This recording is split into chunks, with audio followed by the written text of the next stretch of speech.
Alrighty, happy Friday, everyone, for our first event in 2024. We're going to get started in just a second as everyone's coming in. We're going to show a quick video. Hello, everyone, and welcome to today's session. We are Premed CC, a student-led organization established in the fall of 2021. Our goal as an organization was to create an online community for pre-medical students at community colleges and universities with the hope of guiding the next generation of diverse and inclusive physicians. And while we advertise our organization as being for community college students, our events are open to anyone. We realize that finding guidance and mentorship in a pre-med journey can be especially challenging for first-generation pre-med students, people that lack the financial resources, or just those that do not know people in the medical field. One of the best parts about our events is that they are virtual, so you can do it from the comfort of your own home.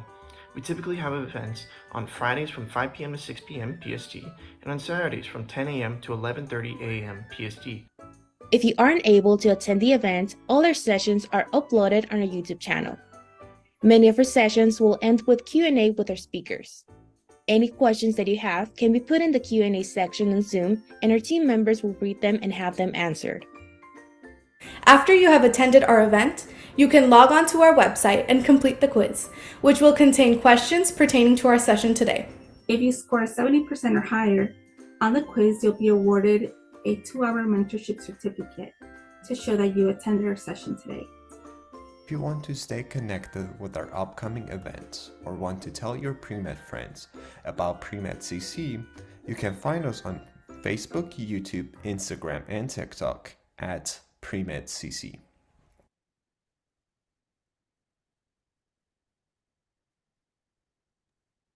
All right. Welcome everyone to today's session. Today we have with us Dr. Ken Kao. As the director of MCAT for med school coach, Dr. Ken Kao has emerged as a prominent figure in the realm of medical test preparation. His profound academic journey started at the University of California, Berkeley, where he dual majored, securing a Bachelor of Science in Bioengineering and a Bachelor of Arts in Molecular and Cell Biology.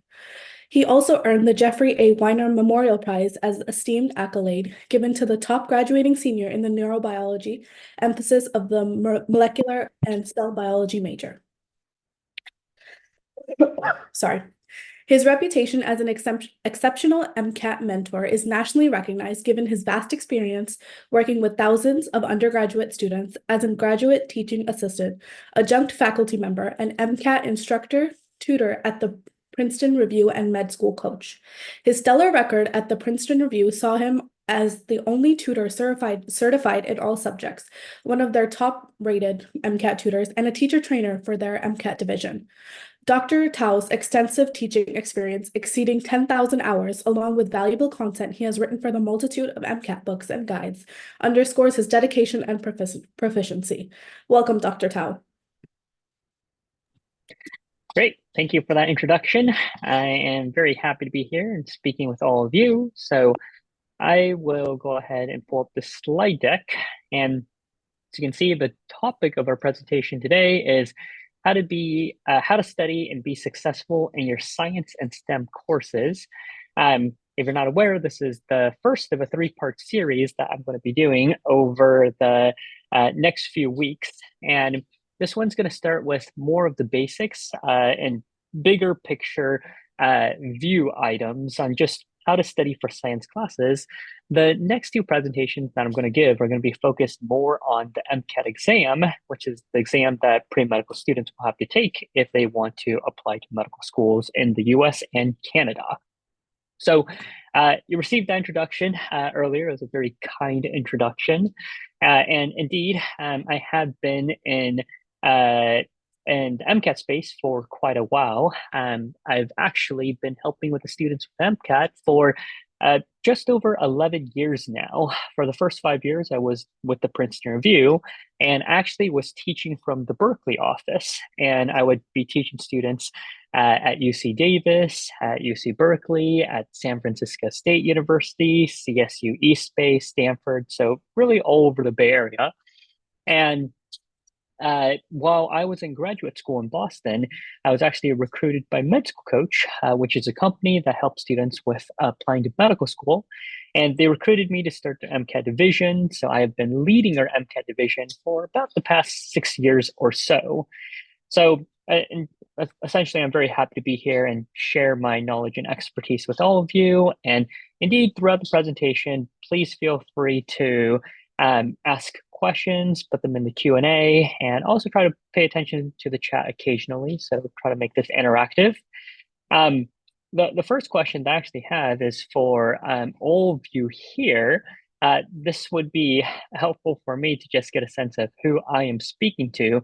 So in the chat, if you can just let me know where you currently are in your academic trajectory. If you're a high school student, a first year of community college, second year of community college, third year of community college, if you've just transferred to a four-year institution, that'd be really helpful just for me to see who I am speaking to today. Yes, and I can see, of course, we certainly have community college students, and nice. So it looks like the majority of you are either first or second year. We do have someone who's already at university, but a lot of you are at community college. We have, oh, great. We have a couple of counselors. That's fantastic. I do hope that some of the information that I'll be able to share is going to be helpful for those of you who are counselors and advisors at junior colleges. Excellent. So thank you for that information. And let's go ahead and continue. Here is the plan for today. So we're really going to cover three topics, which is study techniques for STEM classes.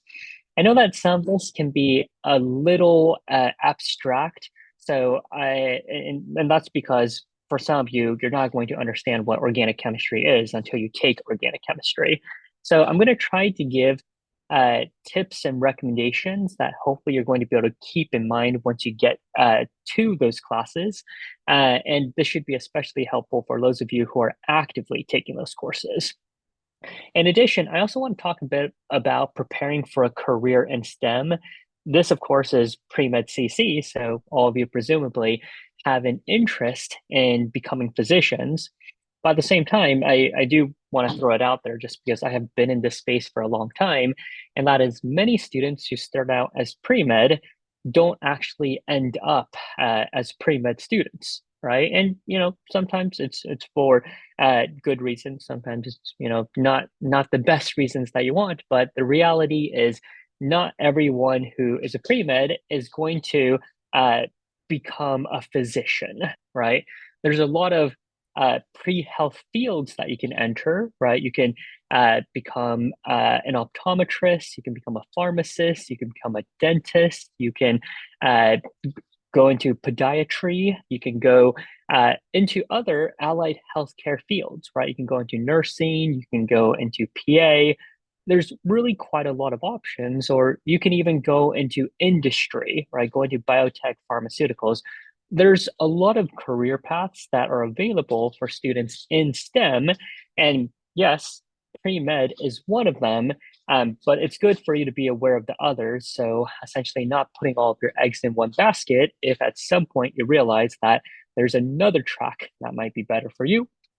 And indeed, in the end, we're also going to have an open Q&A session where I'll be happy to answer questions that you may have of me, and I'll certainly do my best to answer them. All right, so the first thing I want to talk about is, broadly speaking, study techniques for STEM success. And the reason why I want to start with this is because for a lot of students, especially community college students, when they get to a four-year institution and they start taking classes, it's so common that I see their GPAs drop, right? As in, you might be doing really well in your community college classes and might have a 3.8 to a 4.0 GPA, and that's fantastic. But then many of these students who are doing really well in community college transfer, and in that first semester or quarter at a four-year institution, their GPA is now a 3.2, 3.5. It's dropped significantly. right?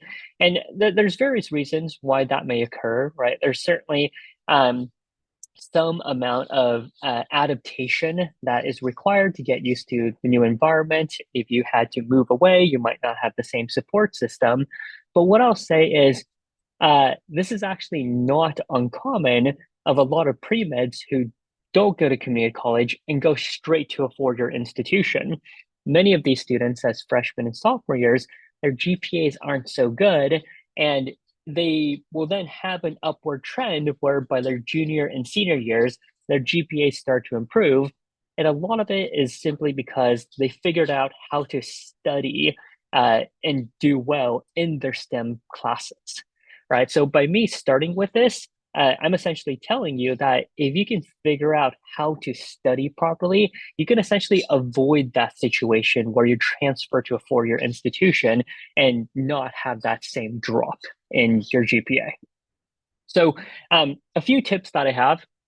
The first is active learning, right?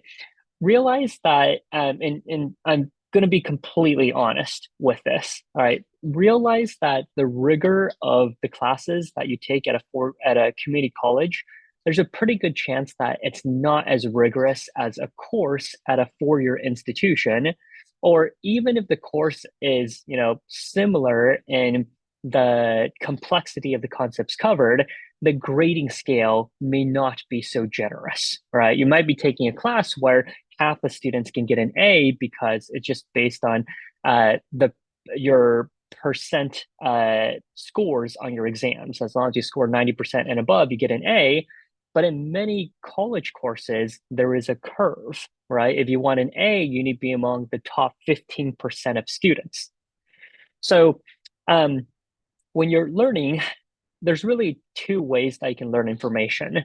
There's passive learning and there's active learning. Passive learning is what you're doing right now, right? You essentially sit there and the information is presented to you, right? So this is what you do when you go to a lecture. You're learning passively. This is what happens when you're reading a textbook. You're learning passively. This is what happens when you go on YouTube, when you watch a video on Khan Academy or some other source. You're learning the material passively, right? And passive learning is a good start for learning any science concept, but realize that it's not going to get you very far because most college exams are not testing passive learning only. Much of what you're going to be seeing on college exams are going to be applications. You're going to have questions and problems that you have to solve, and that requires active learning. Active learning means testing yourself, right? And there's several ways you can test yourself, but the most common ways would be, number one, using flashcards, right? If you're using flashcards, then you're testing, do I have this material memorized? Can I recall this information when presented with the term? And the other, of course, is doing practice questions and practice problems, right? There's a lot of students where the way they're used to studying before is simply just going to lecture and reviewing the lecture notes. You need to realize that at most four-year institutions, if all you do is go to lecture, maybe even rewatch the lectures and take notes and review your notes, there's a good chance you're not going to be able to do so well, right? You definitely need to make sure you're doing practice questions and practice problems, and especially ones that are going to be similar to what you see on your midterm and final exams. So my biggest tip with active learning, if you want to get good grades, is to obtain copies of previous year's midterm and final exams, right?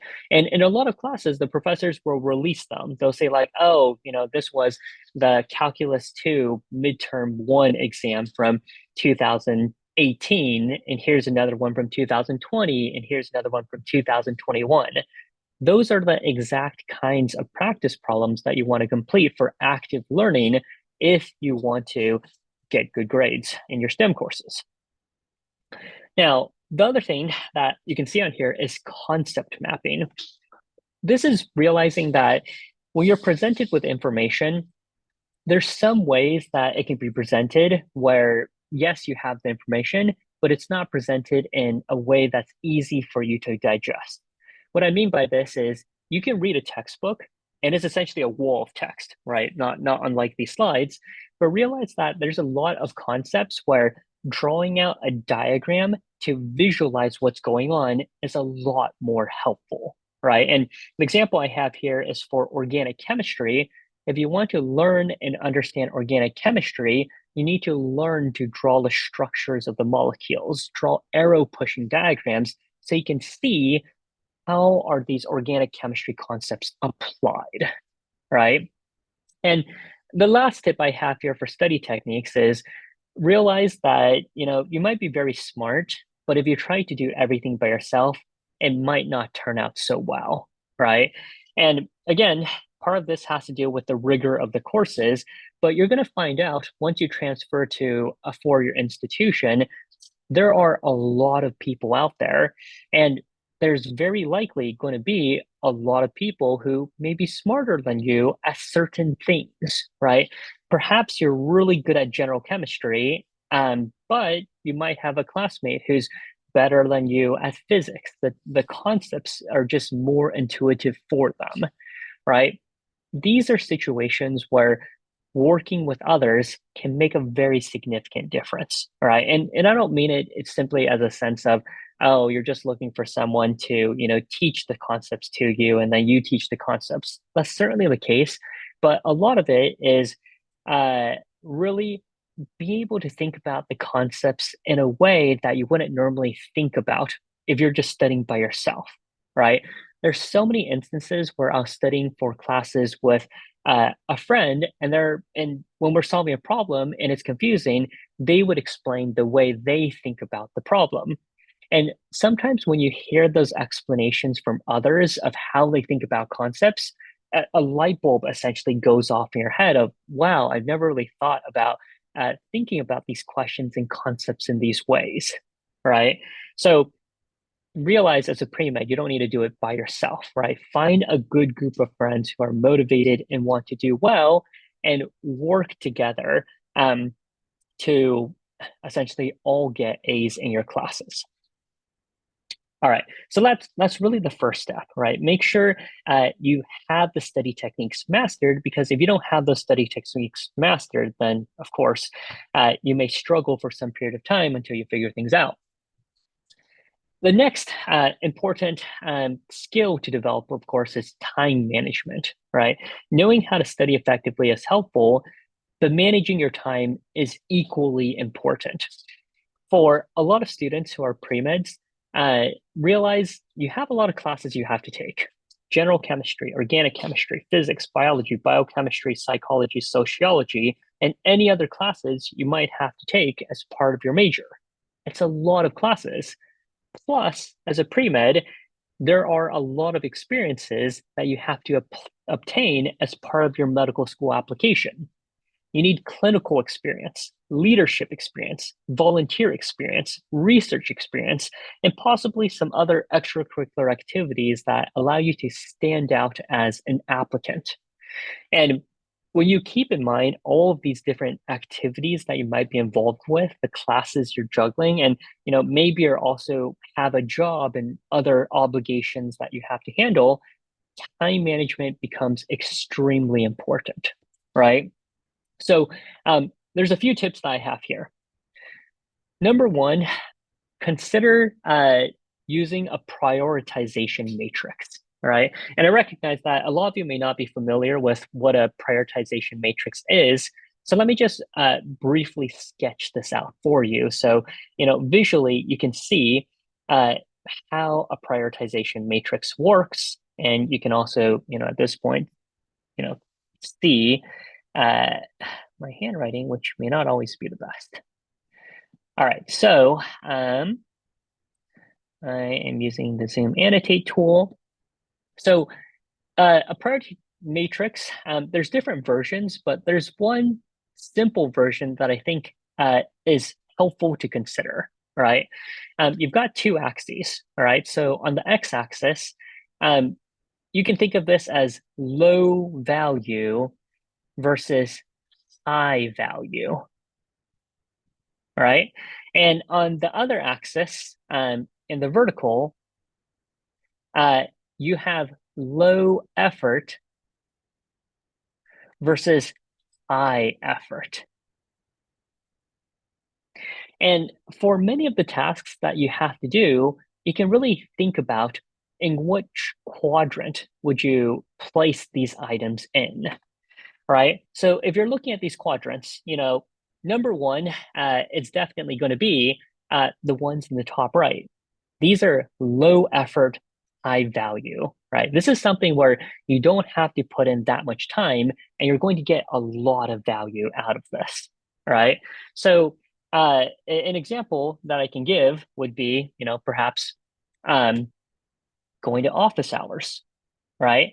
So if you go to office hours, why is this low effort? Well, it's low effort because if you're trying to study for the class and there's some science concept that you don't understand very well, you could try to spend a lot of time, going through the lecture notes, reading your textbooks, watching videos online, trying to figure it out, but that can take you a lot of time, right? Whereas office hours, they're designed to be used by students in the class. If you simply go to office hours and say, hey, I'm having difficulties understanding this concept, can you please explain it to me? Professors or teaching assistants are generally quite good at helping students, right? It doesn't require that much effort to just show up and ask for help, and you get a ton of value because they're going to explain the concepts to you directly. Plus, in the context of your medical school application, this is helping you to make a connection with a professor who may be able to write a letter of recommendation for you down the line.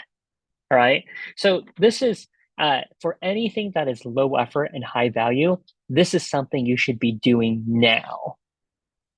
Now, let's think about the next item. Something that is high effort, high value, right? So this is in the bottom right quadrant. This I would see as number 2. This is due next, right? You know that this is going to require a lot of effort, but you know that it's going to be high value, right? This is simply something along the lines of studying for your classes. You know that studying for your classes requires a lot of effort, but you know it's going to be high value because if you get an A, that's going to help raise your GPA. Plus, if you learn the science content well, that's going to help you later on with your MCAT preparation. That's due next, right? So high effort, right, requires a lot of time and effort, but high value is certainly worth it. So next, what would you be doing after that? Well, that would be quadrant number 3 on the top left. Something that is low effort and low value. This is something that you can do later, right? So you might be thinking, all right, what is something that is low effort, low value? Well, again, going back to this example of studying for your classes, this could be something that it doesn't take you a lot of time, but it also doesn't help you very much, right? So this could be you're trying to learn a concept, but you're trying to take shortcuts, right? As in, one thing you could do is essentially number 2, which is high effort, high value. Take the time to sit down. It might take 1 to 2 hours for you to actually learn and understand the concept. Or you're just going to say, you know what, forget it. I'm just going to memorize this equation, right? You're just going to memorize it and not try to understand the concept, right? This is due later because, if you have the time, you should definitely be doing whatever it's going to give you high value, which is understanding the science concepts well. But again, this is prioritization. These you do now. These you do next. When you're running out of time, these things, if you don't have enough time to fully understand every concept, do later is better than do nothing, right? At least you're memorizing the equation and you might get lucky. It still gives you a question right on the test day. And the last one, of course, is, don't do. This is quadrant number 4, right? So if something is high effort, low value, it's probably not worth your time, all right? So what I'll see sometimes from students is they'll be studying for a class and they were taking notes during the class. And one of the things they want to do is they want to make a pretty study guide with all of their notes. Well, I mean, you already have your notes, right? If you already have good notes, do you really want to put in this effort of making this really organized, color-coded study guide that honestly doesn't really do much that your notes aren't currently doing? Well, in that case, that's something you shouldn't do because it's pretty much a waste of your time, right? So this is just one of the things to think about while you're thinking about managing your time, because as a pre-med, you're going to have limited time and you need to make sure you use your time as effectively as possible. All right. Now, the second tip here is the Pomodoro Technique. So the Pomodoro Technique, this is a great technique for students who struggle with motivation with studying, right? There's a lot of students where they're like, oh, I know I have to read these 3 chapters by Friday, and I open the book, I get bored, and I'd rather go watch an episode of my favorite TV show, right? The Pomodoro Technique, in short, is just breaking down the studying into chunks that you can handle, right? Which is, instead of saying, all right, I'm going to go to the library and I'm going to study 6 hours straight and get all of this reading done, it's saying, you know what, I'm going to set a timer for 25 minutes. I'm going to read for 25 minutes. And after 25 minutes, I'm going to take a 5-minute break. And then I'm going to set another timer for 25 minutes and then take a 5-minute break. And, maybe after I get through a few of these sessions, I'll take a little bit of a longer break, right? And just making your study more manageable, right? And for a lot of students, the time and effort it takes to study is really a mental aspect, right? When they know they have to read 200 pages, they just can't bring themselves to do it. But if you use the Pomodoro techniques or just the general concept behind the Pomodoro technique and simply say, hey, I'm going to go ahead and read 10 pages and then I'm going to take a break. When you break things down into chunks, it then becomes much more manageable. And the last tip, this is important. Realize for anything that you're studying, you can't expect to study it once and retain the information. Anything that you're going to learn, you're going to have to review it over and over again. And this is not true just for that class. This is true pretty much for your career to become a physician, right? I'll give you the example of cellular respiration. You're going to learn it once in biology. You're going to learn it again in biochemistry. And that might be for your undergrad classes, but you're going to learn it again when you're studying for the MCAT. You're going to learn it again in your medical school classes. You're going to learn it again for your medical school board exams. Get used to reviewing the material that you learn on a regular basis. You're going to be doing that for essentially the rest of your life if you go down the path of becoming a physician. Okay, so we've gotten through sort of it's 2 of the key study skills that you want to, 2 of the key skills or core competencies that you want to master if you want to be successful in STEM courses, right? Which is figuring out how to study and how to manage your time. I now want to get into some more details with some of the subjects that really challenges students, right? And it's usually not subjects like biology, psychology, sociology. Most students do okay with those, right? Or, English and writing might be, fun for some, boring for others, but the subjects that students often struggle with are usually the more quantitative subjects, right? So chemistry, physics, and math. So I want to talk a little bit more about these subjects and what are some things you can do, because these are often what are called weeder courses, right? Pre-med weeder courses, where the goal of these classes in some ways is to sort of filter out the students who can't handle the difficulties and rigor of these pre-med weeder classes. right? So some tips for each of these. We'll start with calculus, right? As a pre-med, you're going to have to take a year of math, which at most institutions is going to be Calc 1 and Calc 2, right? So calculus,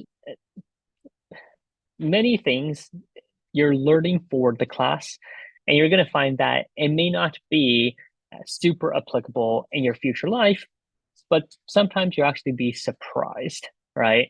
I speak to, physicians and practicing physicians all the time, and depending on their fields, they'll be surprised how certain concepts they learned in their college has returned, right? For example, I have a friend who is a radiologist, and he's like, wow, all that physics and math that I learned, that's pretty much what he's studying in radiology, right? So some tips that I have for calculus.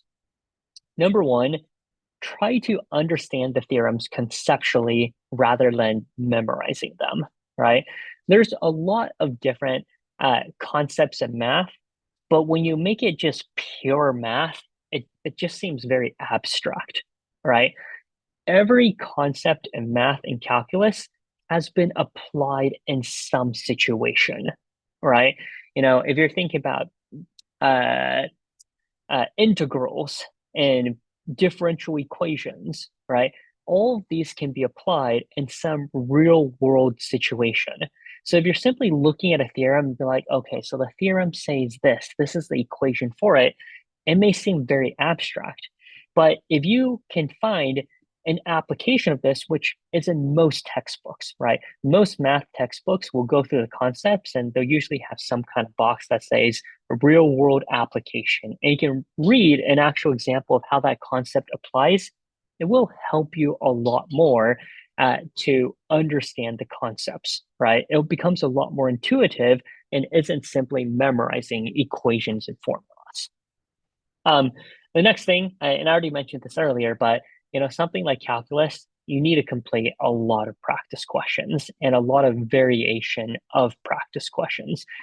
The more practice questions you complete, the better you're going to be able to do in calculus. All right, next, chemistry. So chemistry, you've got general chemistry, you've got organic chemistry, all right? You've probably heard a lot of people complaining about orgo being a particularly tough concept. One of the strategies you can use are mnemonics, right? And this is something that honestly is underutilized in STEM courses and undergraduate studies in general. If you make it to medical school, you're going to learn how many mnemonics that medical students use to memorize the vast amount of knowledge that they have to learn as part of their curriculum. There's no reason why you can't start early, right? And the nice thing is that these aren't even mnemonics that you have to come up with, right? You can simply just go on Google and let's say you're trying to memorize the periodic trends. There's the Baire mnemonic, right? Basicity increases on the top left corner of the periodic table, electronegativity on the top right of the periodic table, acidity on the bottom right of the periodic table, and radius on the bottom left of the periodic table. Mnemonics are incredibly helpful. And it's something that, if the earlier that you start with mnemonics, the easier it's going to make your life later on, right? So mnemonics, incredibly helpful. Similar to what I said before, when you look at a lot of chemistry, when you look at the reactions, and many of the concepts, it's going to seem really abstract. One of the most common concepts that students struggle with in general chemistry is acid-base chemistry, right? Looking at acids and bases. And titrations is something that students often just don't get, right? And I say this because when I was at UC Berkeley, I taught 5 semesters of general chemistry lab courses, and so many students struggle to understand titrations. Many of these concepts can be much easier to understand if you understand what is the real world application, right? So for titrations, I often start by explaining to students, hey, the context is I'm a scientist, I go in the lab and one of my colleagues has accidentally left a beaker on the sink. It's got some clear solution. I don't know what the solution is, and I also don't know, is it really toxic, right? Like, is it a really concentrated solution? And if I pour it down the sink, it would cause a lot of problems, right? So what I need to do is figure out what this substance is and what is its concentration, right? If you start first with realizing that titration is a lab technique that's used to determine the identity of an unknown solution and its concentration, when you then go into the details of how does this technique actually works, as I have the analyte with the titrant and the pH probe, how do each of these components help achieve the goal of titrations, right? All of this will make it much easier for you to understand, as opposed to going to the general chemistry lab and reading step 1, put this in the beaker, step 2, stir, step 3, open the burette. If you're simply following a procedure and not understanding titrations as an application and how it's used, it's going to be much harder for you to do well in chemistry. And the last one, I've already touched on this before, right? Which is organic chemistry is one of these concepts that's very visual, and you need to get used to having diagrams and drawing things out, right? So it's not uncommon for students, on a tablet or a whiteboard to essentially draw out molecules and draw out the arrow pushing mechanisms. These are the things that you can do to improve your understanding. And for some students who really struggle with visualizing molecules in 3 dimensions, get a model kit, right? Or go on Google and search up online molecular structures, and you can find online versions of these kits to help you be able to visualize molecules in 3 dimensions. All right, that's chemistry. Last, we have physics. So physics, you're seeing some of the same trends here. Apply them to your everyday phenomena, right? There's so many concepts that students learn about, but just don't think about them practically, right? So if I take a rock in my hand and I drop it, students know, oh, it's going to fall, right? But it's just so easy to then connect. Oh, when it was in my hand, it was at a height, it had gravitational potential energy. When I let go, it's falling. It's losing gravitational potential energy, and it's being transferred into kinetic energy, right? Many of these things, if you just think about practical situations, it becomes a lot more straightforward. Another example is understanding the relationship between acceleration and velocity. Both of these are vectors, which means both of them have directions. So many students don't really understand what is the relevance of the direction of acceleration versus the direction of velocity, and it's honestly not that complicated. If acceleration and velocity are in the same direction, you're speeding up. If acceleration and velocity are in the opposite directions, you're slowing down. It's pretty much when you're driving a car. If acceleration and velocity are in the same direction, you're stepping on the gas. If acceleration and velocity are in the opposite direction, you're stepping on the brakes. But the tricky one for students is, what if the direction of acceleration and velocity are perpendicular to that? What is that scenario in a car, right? And I'll look in the chat. Anyone have any guesses? You're driving a car, and I said if acceleration and velocity in the same direction, you're stepping on the gas. If your acceleration and velocity are in opposite directions, you're stepping on the brakes. If acceleration and velocity are perpendicular, what's going on with your car? Anyone in the chat try to guess, or if you know the answer. I saw one response was stop, so it's not stop, right? Because that's the same thing as applying your brakes, right? So that's acceleration and velocity are in the opposite direction. And if I see a couple of correct responses from Art and Claudia, excellent job. You're changing direction, right? So not neutral, right? So not neutral, but changing direction. And this is how easy understanding physics can be. It doesn't have to be such a daunting concept. You just have to think, acceleration and velocity. Same direction, I'm stepping on the gas. Opposite directions, I'm stepping on the brakes. Perpendicular, I'm changing directions, and it just makes it so much more intuitive for you to understand. And diagrams and visuals similar to organic chemistry, and this is built in with how you're taught physics, to draw free body diagrams to show your work with your calculations, right? There's a lot of students where when they're studying for their classes, they're kind of lazy and they try to visualize things in their head because they don't want to draw things out, but diagrams help. Draw out a free body diagram. You've got a mass on an inclined plane, draw out forces, and makes a difference. And of course, I said this earlier, active learning. You can't just read your textbooks. You can't just go to lectures. Active learning, doing practice problems is important if you want to do well in your STEM courses, and physics, of course, is included. All right, Dr. so Tao, I have a question. Yes. Can you learn through osmosis? Can I just put my book down and my head over it? That is an excellent question. Perhaps in the future, but at least not right now.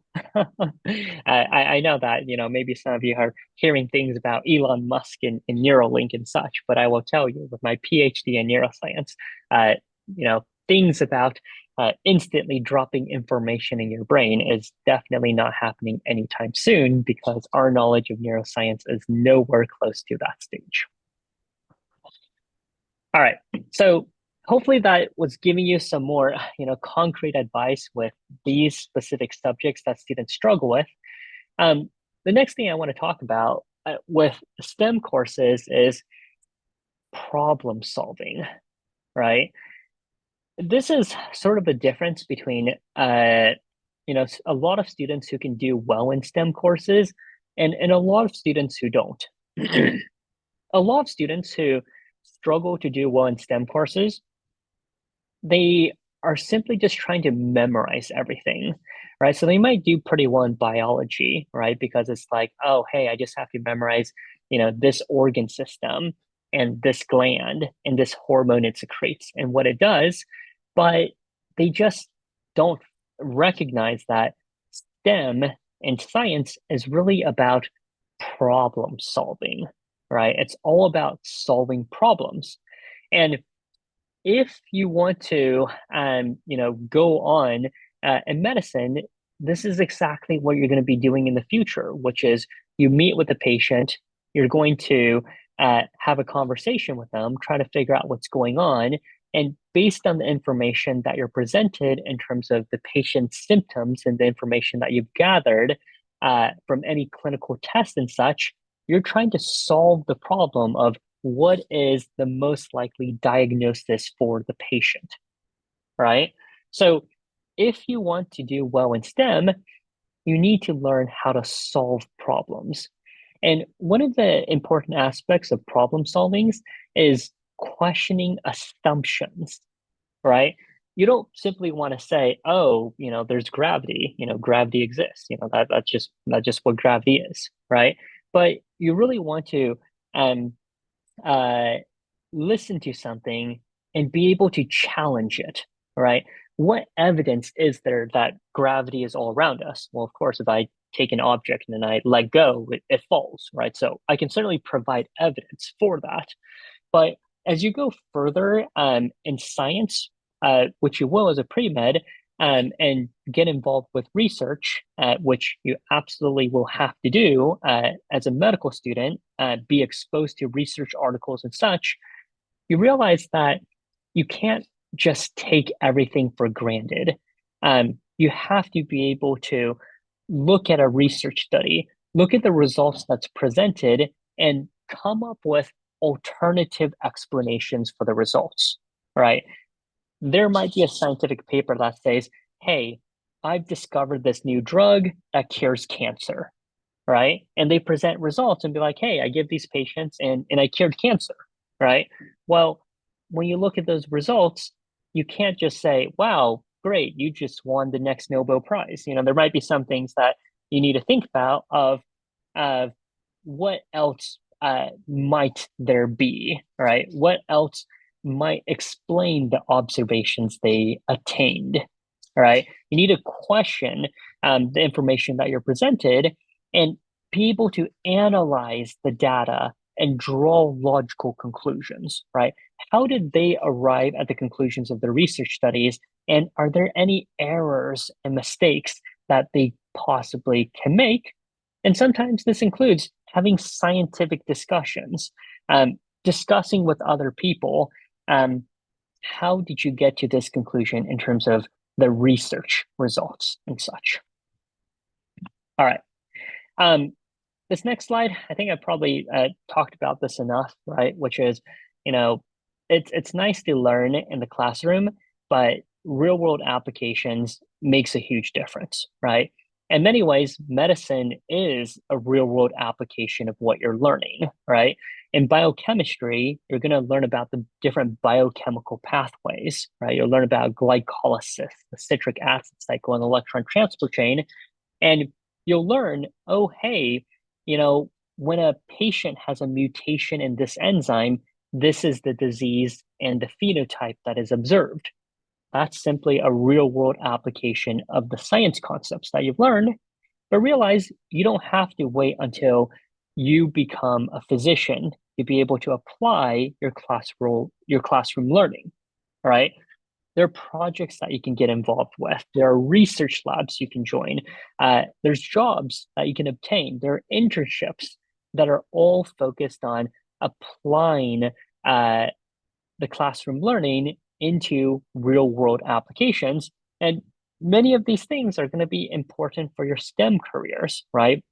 Whether it is, working as a medical assistant and understanding the biology behind some of the techniques that you're using, whether it's in a research lab studying bacteria and mice and understanding how the science is being applied in research, or working at a biotech or pharmaceutical company for an internship, and again, understanding how it's all an application of your classroom learning.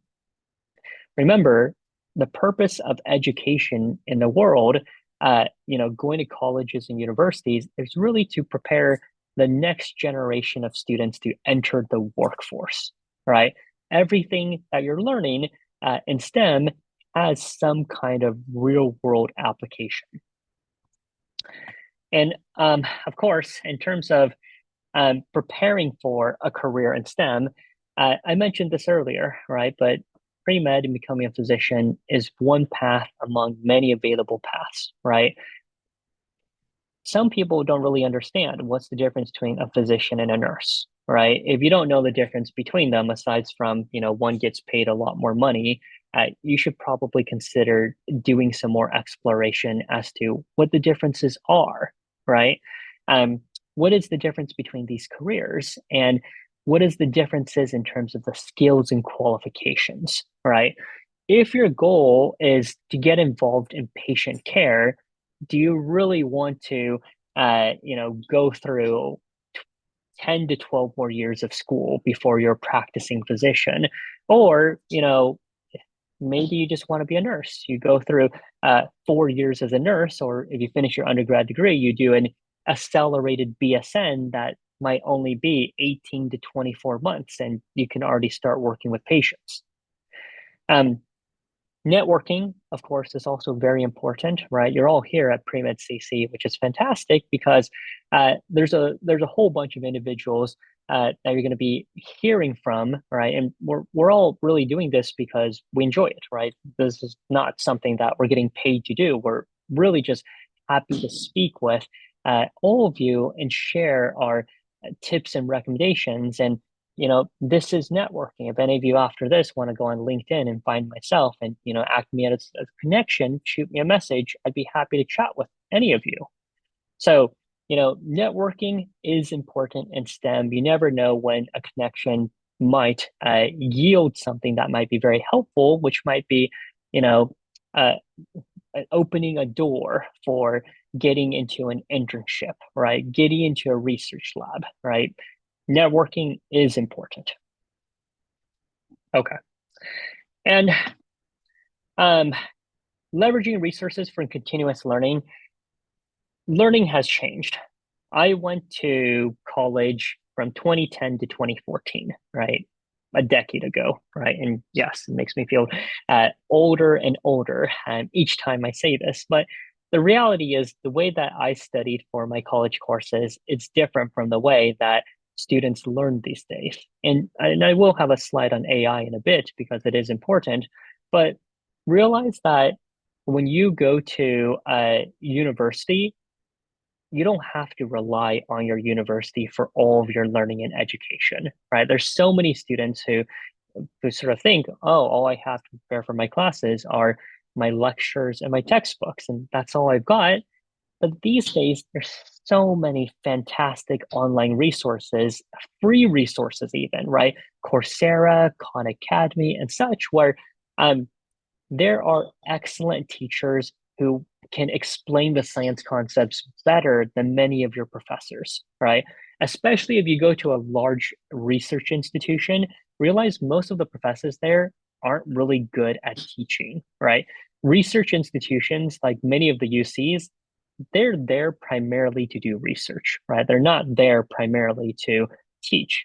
So use online resources, right? And you'll find many fantastic educators online.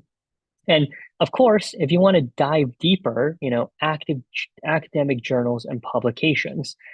Remember, I said earlier, look at the scientific data, look at the research studies, be able to evaluate for yourself the results presented.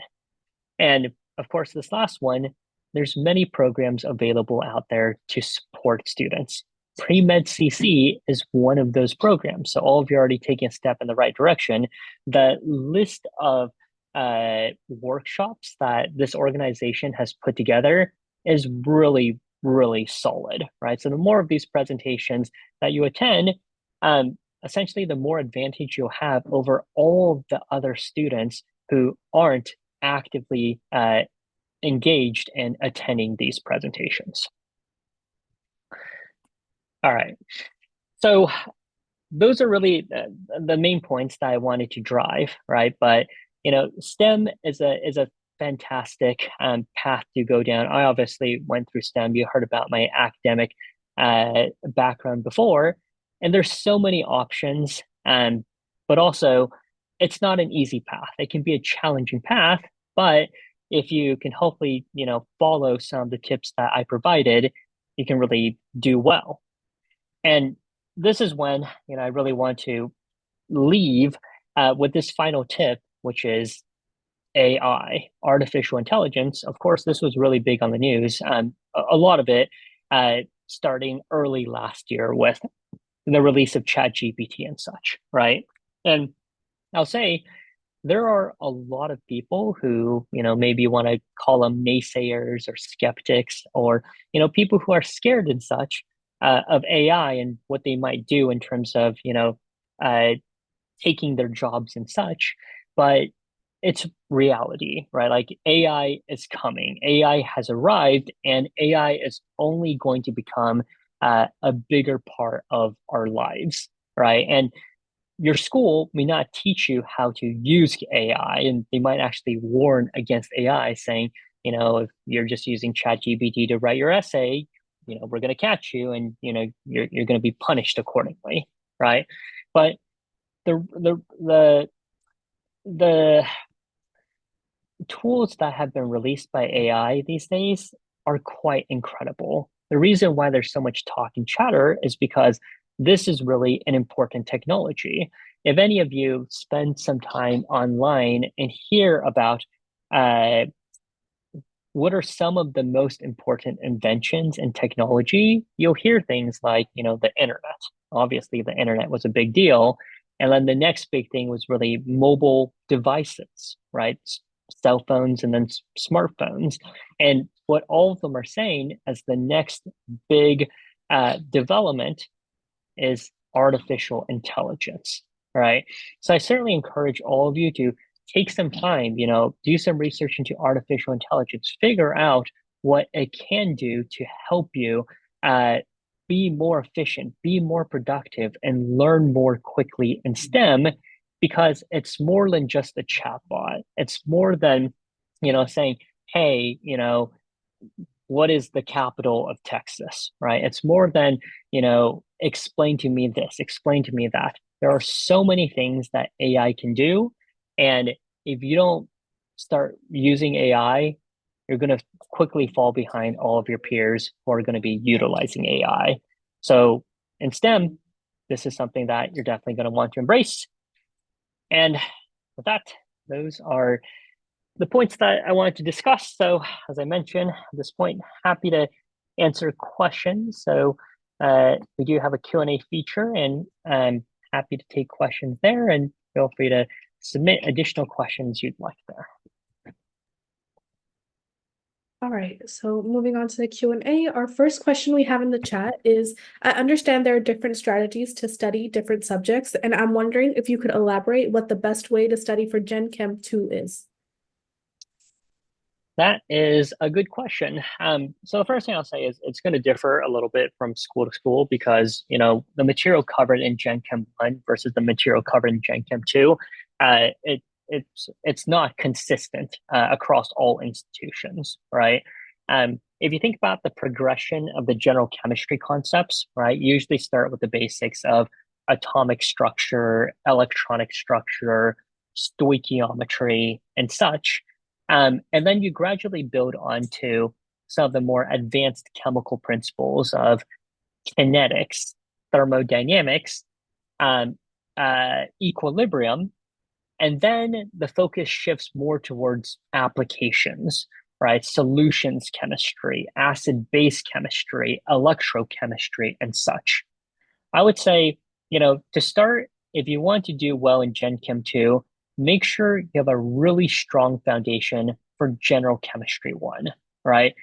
Chemistry is one of those subjects that builds on itself, right? So, for example, if you never had a good understanding of stoichiometry and you remember not doing well in that midterm in Gen Chem 1, spend some time to really learn and master that concept. So that way it's not going to hold you back again in Gen Chem 2.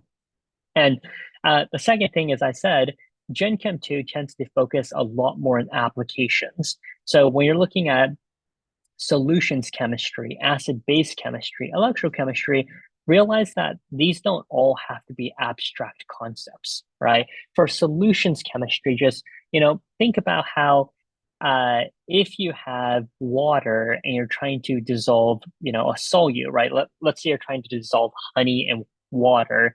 You've probably all experienced of, if I add honey in cold water, it doesn't dissolve, but the honey just sinks in the bottom. And if I want the honey to dissolve, I need to use hot water, right? If I add hot water, the honey will dissolve, right?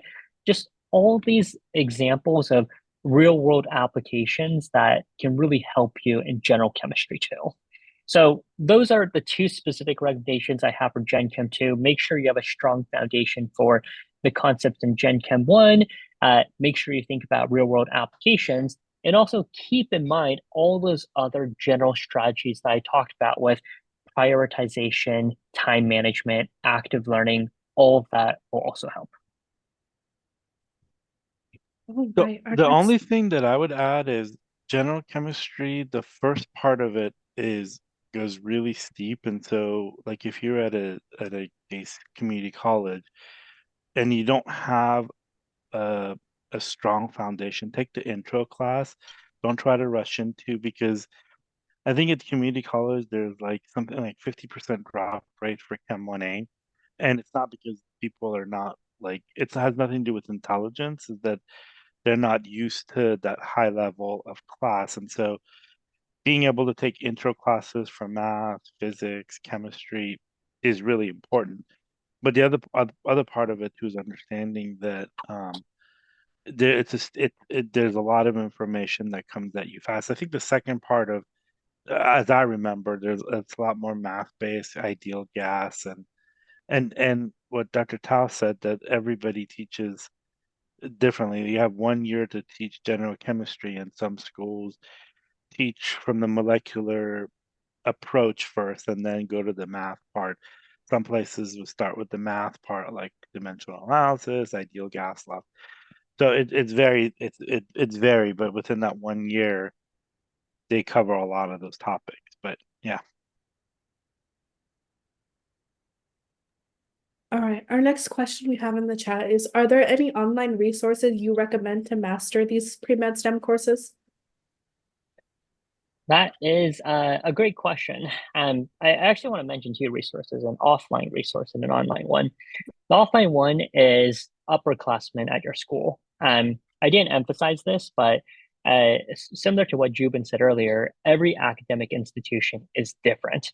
And one of the best ways to figure out what you need to do well, what you need to do in order to do well in a course is to ask upperclassmen who have taken the course before and ask them, hey, like how difficult was this course? What do I have to do well, right? And some of them might say things like, oh, just go to the lectures, go to office hours, or, they might tell you other things like make sure to do the reading, right? There's a lot of questions on the exam from the reading, or make sure to review the problem sets before each class, right?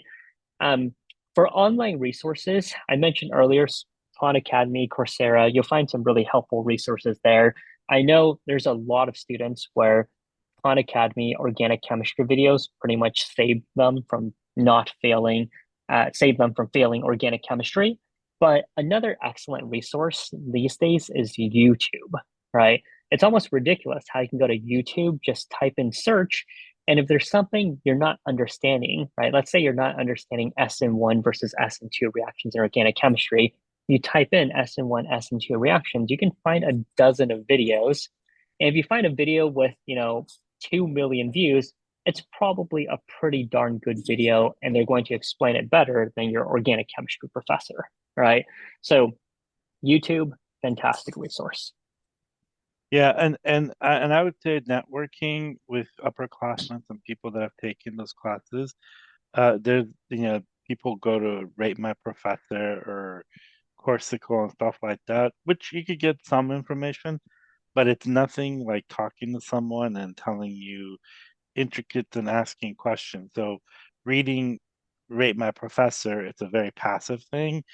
Plus, the other thing is you don't know who's posted it. So that's why like networking with programs like Mesa, Trio, EOPS. I know like Berkeley has BSP, and a lot of these programs you could ask people that have taken those classes, and they'll tell you, Dr. X likes to give homework on on online. Professor Y likes to give you homework on paper. Professor Z doesn't give you any homework at all, but gives you like practice exams. So like that's why like it's really important to network, and talking to other people is really, really important.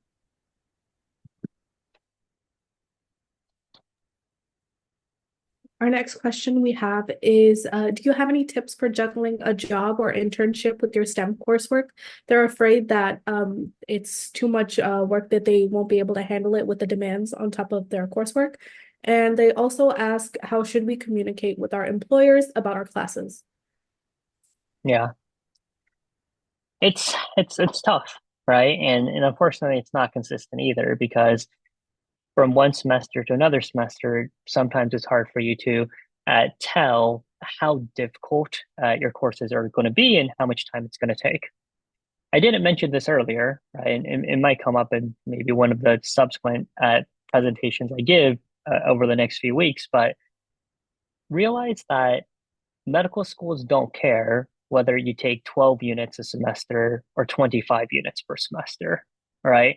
Some students think, oh, if I take a really rigorous coursework, medical schools will think, I work really hard, and I can handle, a lot of work. Same thing, like, oh, let me go and be a bioengineer because that's a tough major, and they're going to give me extra points for taking a hard major versus, being just a general biology major. And the reality is none of that is true, right? If you take 25 units of classes each semester, the only thing that's going to happen is you're going to suffer, and your GPA is going to suffer, right? So there's really no benefit to taking a bunch of classes and just making your life hard, right? Your goal as a pre-med is to maintain as high of a GPA as possible. So for a lot of students, 2 hard science classes per semester is plenty, right? Don't go and try to take general chemistry, physics, and biology and have 3 labs every week. You're just going to be miserable, right? 2 science classes per semester is perfectly adequate. And realize that, your classes do one thing, which is, you need a high GPA, and it also helps you with your MCAT preparation. But aside from a GPA, it doesn't help you with any other aspects of your application in terms of clinical research, volunteer, and leadership experience. And the more time you can actually spend on your experiences, the more you're able to actually distinguish yourself in terms of your application. So my first tip is don't take classes for just take more classes. Right now, if you're trying to graduate early, that maybe there's a reason for that, but perhaps then you have a full gap year to build up on your experiences. But essentially, don't overload yourself, right? Because if you take too many classes, you have too many commitments and such, and your grades suffer, you're just going to regret it later on. Now, in terms of how to balance things, sometimes, and I would say for a community college student, you might want to consider just starting your classes and giving yourself some time to acclimate first, right? Don't immediately jump into, 3 different clubs and organizations, a research job, and a bunch of classes at once, because it might just be too much for you to handle, right? So if you're not confident if you can handle things, then take it easy. Figure out how much spare time you can allocate, and then find an appropriate position. A lot of research labs can be flexible, and you say, hey, I can come in for 8 to 10 hours per week. Great. I can come in for 15 to 16 hours per week. Great, right? A lot of them will just take the help that they can get. But don't overdo things. And also, you said you're asking about advice with the supervisor. The best thing to do is be honest, right? You certainly don't want to lie and say like, oh, this week was really bad. Next week, I'm going to be able to come in more. And then you're not able to, right? It's honestly just to be honest, because if it's a job, right? You have obligations, or you're in research and there are tasks that they're expecting you to complete. It's really more of a problem for them if they don't get done, right? As opposed to, them having to figure out some alternative solution or to get additional help. Yeah, the only thing that I would add is nobody's going to give you a cookie for, taking 25 classes, but also understanding that people come from different places. So I'm going to embarrass them, but Dr. Tao, I knew him as an undergrad, and he basically majored in 2 of the hardest majors at Berkeley and was doing 733 different things, and he was able to do it. And I remember other students were trying to compare themselves. It's like, look, there are just some people that are just smart and they're able to manage their time. And so you need to do what works for you and not compare yourself to everybody else, because people have very different backgrounds, different preparation, different skills. And so don't do that. And if you have to work, like that's if you don't work, you don't have a roof over your head, you don't have food in your stomach. So some people just don't have that luxury. And so if you have to work, space is out. And in your application, you could talk about, hey, I was working full time and I was taking, this many classes, and I wasn't able to do a lot of the other things other people did. And they'll understand that.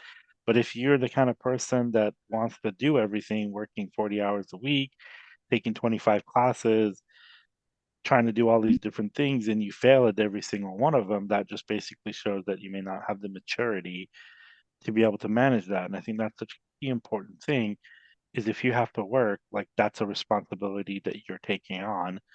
And that is just that's something you have to do. But don't try to put everything else into that plate, because it's kind of like when you go to these all you can eat restaurants. What do? You show up and you load everything up, and you come to at the table and your stomach hurts because you've just loaded on the carb instead of like pacing yourself and taking the proteins and other stuff. And so kind of look at this at the same concept, is that you have to know your own capacity and not and be within your own capacity, not what other people could do. So I'm just throwing that out there, and I'm sorry to embarrass you, Dr. Tao. Not embarrassed at all. Right. Our next question we have is, what is the difference between studying and taking notes with an iPad, laptop, and paper for STEM courses? I just use a notebook, but I'm wondering if it is more useful or critical to purchase an iPad like some of my peers. You do you, right? And taking notes on an iPad does not lead to better notes, right? Than taking it on a physical form, right? Just figure out what works best for you. Like I said before, this is something that sometimes students, it takes them a while to figure out, right? And because of that, the grades might suffer until they figure out what works well for them, right? Um, and also remember we said earlier, ask upperclassmen what works well for them, right? And what you'll often hear might be different recommendations. Someone might say of, oh, I went to class every day, I took notes, and that's what I did. You might hear from another student who says, oh yeah, the professor talks so fast. Honestly, I couldn't take any notes. So I just went to class and I paid attention, and that's all I did. Or you might hear another student who says, yeah, the professor talked too fast, so I just skipped class and then it was recorded. And then I at home, I'd rewatch the lecture and just like press pause so I had time to take notes, right? So there's no right answer here. Just figure out what works the best for you. But buying an iPad and nice equipment and tools by itself is not going to help you. Our next question we have is, what would you go about self-learning CRISPR for research preparation? So this is a very specific question, right? CRISPR, and I did a lot of experiments on CRISPR, as part of my thesis. It's a fantastic lab technique, and it's someone's going to win the Nobel Prize. Likely, multiple people are going to win the Nobel Prize for the discovery of CRISPR and what it's going to be able to do for gene therapy and such. It's incredible.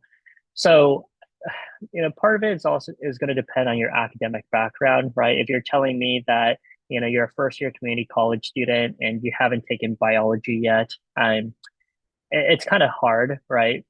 Realize the people who discovered CRISPR are PhD scientists who have been doing research for decades, right? So it's not necessarily information that a first year community college student can immediately sit down and immediately understand. But that being said, CRISPR is something that has been around for some period of time, where go to YouTube and just, type in CRISPR 101. I guarantee you're going to be able to find videos of people explaining CRISPR at a level that even people without a science background can understand, right? And an example I'll give is when CRISPR was a big deal, the New York Times, the Daily with their podcast, they did an explanation of CRISPR, and they never at any point, mentioned, some of the terms like guide RNA or Cas9 enzyme, right? They were able to use analogies to help people understand. So I think if you go to YouTube, you can certainly find some information to introduce it at a level you might be able to understand. And then as you sort of get more advanced with your knowledge of biology, you might be able to dive into maybe some more primary sources, looking at some of the research articles and such. Yeah, and the other thing is that CRISPR, I mean, Dr. Tao, the person who founded CRISPR was one of his professors. But I think CRISPR, you could understand the concept, but if you don't understand the biology, and then the other part of it is doing a research, in a lab that uses CRISPR. So it's not something that, a lot of these things, people spend a lifetime understanding these concepts and techniques. And so, yeah, YouTube has a lot of information, but definitely um, getting a research project if you're interested in and being able to use the CRISPR techniques. And there's thousands of different things, and there's thousands of things that are coming on board daily. And so But yeah, I mean, New York Times, I mean, all the stuff that they've done a really good job explaining it to the layperson. But for the deep understanding part of it, it requires you to be in the lab, getting a master's degree or PhD. So yeah, like Dr. Tao. All right. Our next question we have in the chat is, what AI tools do you recommend? There's a lot out there, but I'd say the one that's the easiest starting point is just ChatGPT, right? That's the one that honestly is the most user friendly at this point. And there's a mobile app, right? And they have like millions and millions of downloads, so a ton of people are using them, right? And people use them for all kinds of things, which sometimes you just want to ask questions, right? You can ask let's say you're driving down the street and you see something like, oh, there's this solar panel, and you're just wondering, how do solar panels work? You can just ask ChatGPT, how do solar panels work? And it'll tell you, right? You can use it, for your homework, right? You can ask it to explain problems, right? You can just like copy and paste, like, here's a problem, I don't understand how to solve it, can you explain to me step by step how to solve this problem, right? Or let's say you have to write an email to your professor, and you're concerned that the email you're writing is the grammar correct, does it sound professional? You can copy and paste that email to ChatGPT and say, like, hey, is this email professional enough? Is there any way you would improve this? And it will do it for you, right? So ChatGPT is a great starting point. Download the mobile application. It's really helpful. And then once you start getting used to, what ChatGPT is, how it works, start to explore some of the other functions, image generation, code generation, formula generation. There's so much that can be done, but ChatGPT is just the most user-friendly way to start. What study habits do you recommend when answering multiple choice questions compared to non-multiple choice exam STEM courses? Yeah. So I say that the examples here are the MCAT and the GRE. I took both exams, and both exams are substantially different, right? Realize that there is some knowledge you need to know, but there's also testing strategies as well, right? Some of which I'll discuss in subsequent presentations. But when you're looking at multiple choice exams, standardized exams versus, law of exams that you're taking, kind of the thing that's nice is, and just some difference. And some of this has to do with just education and how it's being taught, right? If you have a free response exam, the way your memory is being tested is just direct recall, right? This is just similar to me asking you, like, hey, can you tell me the names of all 50 states in the United States, right? That's just direct recall. Can you freely recall that information? That's more of in some cases, a free response test, because you just have to, recall the information. A multiple choice test is not a free recall test. It's actually a test of recognition. Recognition in that one of these answer choices is correct, and you just have to pick the right one. So the question might ask, which of the following is not one of the states in the United States? And in some cases, those multiple choice exams can be easy because you don't have to recall the information. You simply have to recognize the information, right? So maybe, you forgot Wyoming or, South Dakota, some state you couldn't think of, but when you see the list, you clearly know that London is not, one of the states in the United States, right? So realize, first of all, just in terms of education, there's a difference in terms of how your memory is being tested. But in terms of the mechanics of free response exams, they're generally nicer to students in terms of grading, because if you show your work, if you're organized, you can get partial credit even if you don't get to the right answer, right? So get in the habit of, drawing things out, showing your work, So that way, someone who's grading your exam can understand what you were thinking when you're trying to solve the problem, and you get a few points. Multiple choice exams is all or nothing, right? So, if you get it wrong, you don't get any points at all. Alrighty. Well, I promised that Dr. Tao has to be somewhere, and 6:20 is the deadline, and so I owe him a minute.